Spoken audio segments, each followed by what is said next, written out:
italiano. Parliamo italiano.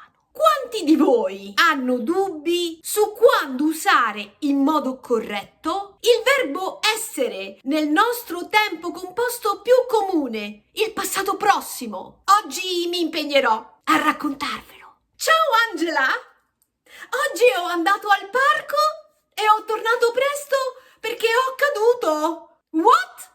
E no, amica mia, voglio parlare proprio di questo. Parli un buon italiano, ma non sai usare il verbo essere. Questo errore rende il tuo italiano povero, elementare. Non è italiano, ok? Non voglio offendere nessuno. Partiamo da qui. Ora, io credo nella memoria visiva. E voi? Sono sicura che sarà più facile capire quando usare il verbo essere se riuscite a visualizzare il verbo nella sua azione e nel suo significato. In questa foto vecchia non ho trovato niente di più moderno, perdonatemi. Tutti i verbi che vedete raffigurati devono essere obbligatoriamente accompagnati dal nostro ausiliare essere, altrimenti non è italiano, ecco, considerate questo. È chiaro che la lista dei verbi non è completa, ma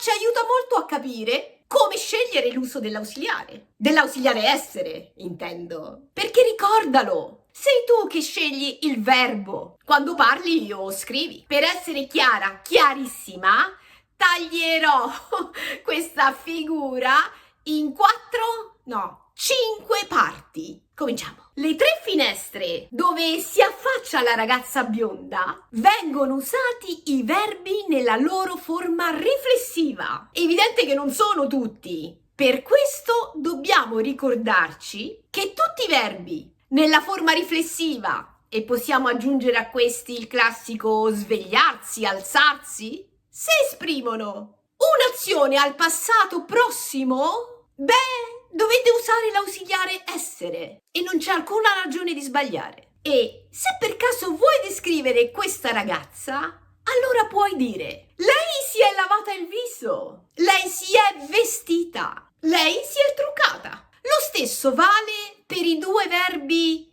nascere e crescere. Se devo presentarmi io, allora posso dire: io sono nata a Roma e sono cresciuta in Italia. In questa figura, invece, sono raccontati i classici verbi di movimento. E allora seguiamo il signore col cappello. Possiamo chiedere: il signore con il cappello è arrivato? No, non è tornato. Ma come? È salito e poi è entrato. Ed ancora, la signora bionda è uscita ed è scesa. Ma, ahimè, il bambino è caduto. Abbiamo anche i verbi di trasformazione o divenire. Io li definisco quelli che esprimono il cambiamento e sono il nostro essere, divenire e, ahimè, morire. Proviamo ad immaginare, guardando la figura, che questi fiori abbiano una vita propria. Chiaramente usiamo un po' di fantasia.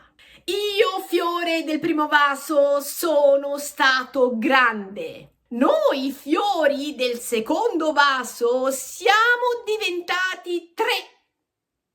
E purtroppo noi, fiori del terzo vaso, siamo morti tutti e 3. E per concludere questa selezione abbiamo tutti i verbi che esprimono lo stato in luogo. Ok, non è una cosa così difficile da capire quando il verbo esprime una locazione, ok? Ma non è così importante. E di questo gruppo fanno parte i verbi restare, stare e rimanere. E allora potrò dire: loro sono restati a casa tutto il giorno. Pioveva. Io sono stata dalla nonna tutta la domenica. Mia sorella è rimasta al mare tutto il mese di agosto. Lucky girl. E poi i verbi andare e partire, che non credo siano difficili da imparare perché sono fondamentali, direi, in una conversazione. E allora potremmo dire, siamo andati in aeroporto in taxi e siamo partiti subito. Ed ora, amica mia, hai capito dove hai sbagliato? Yeah, ho sbagliato tutto. Sono andata al parco, ma sono tornata presto perché sono caduta. Bene, sono molto soddisfatta. Brava. Ma se qualcuno di voi non sapesse come si forma il tempo composto più comune in italiano, parlo del passato prossimo, gli ho dedicato un video e quindi cercatevelo.